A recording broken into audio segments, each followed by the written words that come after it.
Hello, my name is Alexandra Durham, and for my Education 181 Theory application video, I will be illustrating two theories through a role play of a video of a child and a mother. The child in this case will be a stuffed bear, and I will be acting as the mother.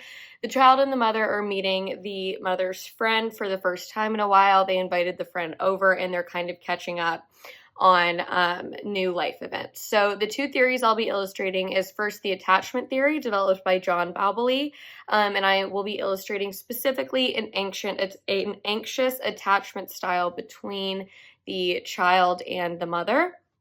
And the second theory I'll be illustrating through dialogue between the mother and her close friend will be the family stress theory, and specifically Rubin Hill's ABCX model of the family stress theory and how adaptation can address the stressor. So through this, as I previously mentioned, I will be making a video of a fictional scenario in which a mother invites a friend over and the friend is meeting the child for the first time. The child in this case, like I said, will be played with a stuffed teddy bear, and the child will be around the age of 5, close to starting kindergarten.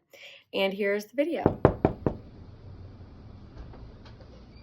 Hi, welcome in.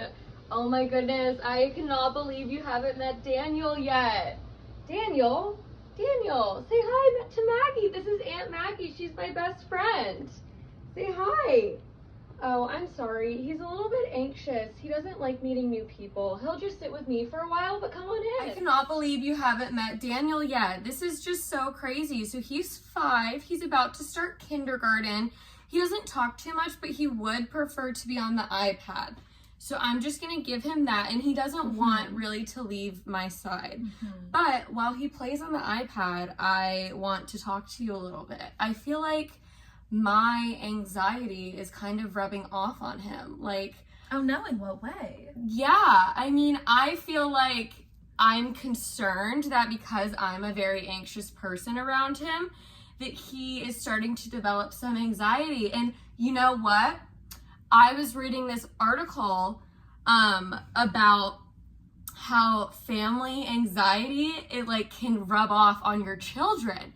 So I'm worried that because I perceive Daniel to be kind of incapable, sorry, let me cover his ears, kind of incapable, right. Well, he is 5. And very vulnerable. Yes, because he's 5 and I'm so scared. So I think my fear is rubbing off on Daniel, and he doesn't want to leave my side, and I don't want him to leave it either.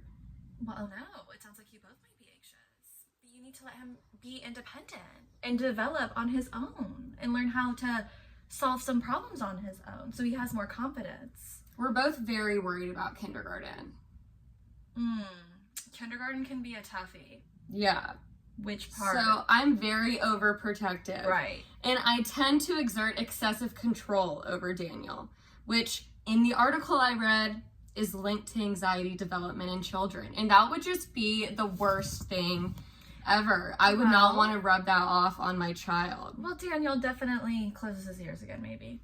Daniel definitely just doesn't want to disappoint you, but maybe if you trust his kindergarten teachers and he goes in with a good mindset and goes in with some excitement, he'll be able to build some confidence through exploring the world on his own. Right. So Daniel, Maggie is about talking that, about Daniel. some exciting stuff in kindergarten. Kindergarten's gonna be so fun.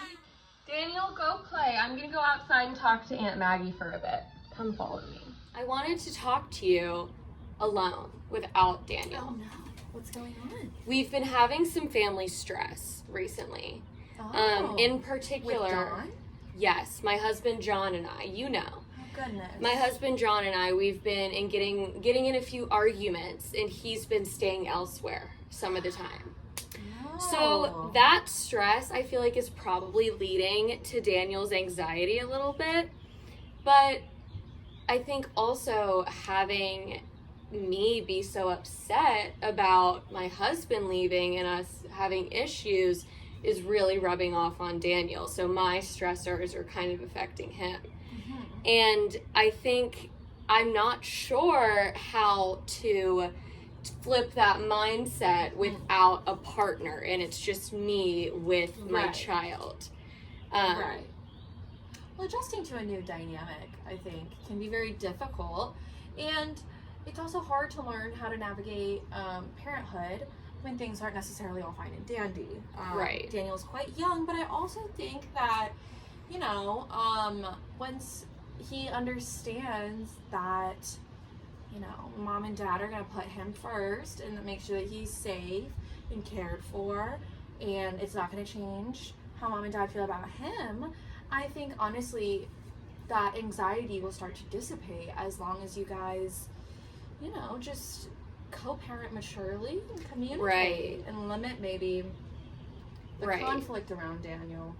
I know, I certainly don't want that conflict to rub off on him. And another thing I was thinking of is about resilience and family resilience. I actually read this article that family resilience can ebb and flow with different like stimuli and factors. So, you know, I feel like I'm not particularly a resilient person, but in this situation, I felt like I kind of didn't have a choice. So I think, you know, how him and I are dealing with the struggles that are thrown at us is very, very important. And as well, I was going to say, is our resources and our support system, which is why I'm so glad I've had you to talk to. Because as an adult, it can be kind of isolating going through adult problems with only another child in a house. Giving me more stress, him more stress. I'm working all of this stuff. So I'm really grateful to have a separate outlet, an entity that I can talk to. And I'm happy to be that community, that support system for you, so that, you know, you're able to take some stressors off and really just focus on you and Daniel.